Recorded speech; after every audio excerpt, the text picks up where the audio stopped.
Malur police ಸ್ಟೇಷನಿನವ್ರು ನಂಗೆ ತುಂಬ help ಮಾಡಿಬಿಟ್ರು. 5,73,00,000ಕ್ಕೂ ಹೆಚ್ಚು ಕಳೆದು ಹೋದಂಥ 1,164 ಮೊಬೈಲ್ ಫೋನ್ಗಳನ್ನು ಕೂಡ ನಾನು ಒಟ್ಟು 50,000 ರೂಪಾಯಿ ಮೊತ್ತದ ಬಹುಮಾನವನ್ನು ಘೋಷಣೆ ಮಾಡ್ತಾ ಇದ್ದೇನೆ. ಶಿವಮೊಗ್ಗದಲ್ಲಿ ಪ್ರಾಪರ್ಟಿ ರಿಟರ್ನ್ ನಡೆಸಿದ ಐಜಿಪಿ ರವಿಕಾಂತೇಗೌಡ. ಹೌದು, ಇಂದು ಶಿವಮೊಗ್ಗಕ್ಕೆ ಆಗಮಿಸಿದ ಪೂರ್ವ ವಲಯ ಐಜಿಪಿ ರವಿಕಾಂತೇಗೌಡ ಶಿವಮೊಗ್ಗ ಜಿಲ್ಲಾದ್ಯಂತ ವಶಪಡಿಸಿಕೊಳ್ಳಲಾಗಿದ್ದ ಹಾಗೂ ಕಳೆದು ಹೋಗಿದ್ದ ವಸ್ತುಗಳನ್ನು ಗ್ರಾಹಕರಿಗೆ ವಾಪಸ್ ನೀಡುವ ಕೆಲಸ ಮಾಡಿದ್ದಾರೆ.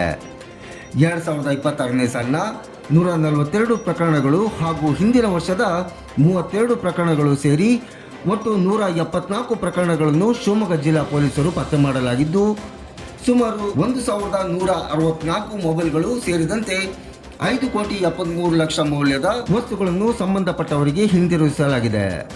ನಿವೃತ್ತಿ ಹೊಂದಲಿರುವ ಪೂರ್ವ ವಲಯ ಐಜಿಪಿ ರವಿಕಾಂತೇಗೌಡ ಶಿವಮೊಗ್ಗ ಪೊಲೀಸರ ಕಾರ್ಯಕ್ಷಮತೆ ಮೆಚ್ಚಿ 50,000 ರೂಪಾಯಿಗಳ ನಗದು ಬಹುಮಾನವನ್ನು ಘೋಷಣೆ ಮಾಡಿದ್ದಾರೆ. ಹಿಂದಿನ ವರ್ಷದ 32 ಪ್ರಕರಣಗಳು ಮತ್ತು 2026ನೇ ಸಾಲಿನ 142 ಪ್ರಕರಣಗಳನ್ನು ಪತ್ತೆ ಹಚ್ಚಿ 174 ಒಟ್ಟು ಈ ಪ್ರಕರಣಗಳಲ್ಲಿ 5,73,00,000ಕ್ಕೂ ಹೆಚ್ಚು ರೂಪಾಯಿ ಮೊತ್ತದ ಸ್ವತ್ತುಗಳನ್ನು ವಶಪಡಿಸಿಕೊಂಡು ಯಾರ್ಯಾರಿಗೆ ಅದು ಕಳೆದು ಹೋಗಿತ್ತೋ ಅವರಿಗೆ ಅದನ್ನು ವಾಪಸ್ ಕೊಡ್ತಕ್ಕಂತಹ ಕೆಲಸವನ್ನು ಮಾಡಿದ್ದಾರೆ. ಕಳೆದು ಹೋದಂಥ 1,164 ಮೊಬೈಲ್ ಫೋನ್ಗಳನ್ನು ಕೂಡ ಅವರು ವಶಪಡಿಸಿಕೊಂಡು ವಾಪಸ್ ಕೊಡ್ತಾ ಇದ್ದಾರೆ. 2026ನೇ ಸಾಲಿನಲ್ಲಿ ಭಾಳ ಮುಖ್ಯವಾಗಿ ಒಂದು ಲಾಭಕಾಯಿ ಕೊಲೆ, ಸ್ವತಃ ರಿಲೇಟಿವ್ ಮಾಡಿದಂಥ ಕೊಲೆ, 3 ದರೋಡೆ, 17 ಸುಲಿಗೆ, 7 ಸರಗಳ್ತನ, 34 ಕನ್ನ ಕಳವು, 31 ಸಾಮಾನ್ಯ ಕಳವು, 14 ಜಾನುವಾರು ಕಳವು ಮತ್ತು 21 ವಾಹನ ಕಳವು.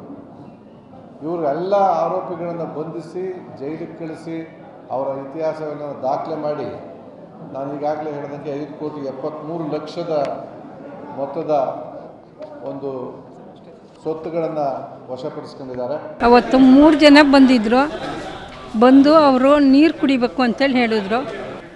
ಬಂದು ಬಾಗಿಲು ಬಲವಂತದಲ್ಲಿ ತಳ್ಳಿಬಿಟ್ರು. ಅವ್ರು ಬಂದರೆ ಗಂಟಲನ್ನೆಲ್ಲ ಒತ್ತು ಹಿಡಿದು ಬಿಟ್ರಲ್ಲ. ನಂಗೆ ಕೈಯಲ್ಲಿ ಏನಿದೆ ಏನು ಅಂತೇಳಿ ನಂಗೆ ನೋಡೋಕ್ಕೆ ಅವಕಾಶನೇ ಆಗಿಲ್ಲ. 2 ಜೊತೆ ಬಳೆ, 1 ಸರ, 2 ಪ್ಲೇಟು, 1 ರಿಂಗು, 3 ಜೊತೆ ಓಲೆ. ಆಗುಂಬೆ, ತೀರ್ಥಹಳ್ಳಿ, ಮಾಳೂರು ಪೊಲೀಸ್ ಸ್ಟೇಷನಿನವ್ರು ನಂಗೆ ತುಂಬ ಹೆಲ್ಪ್ ಮಾಡಿಬಿಟ್ರು.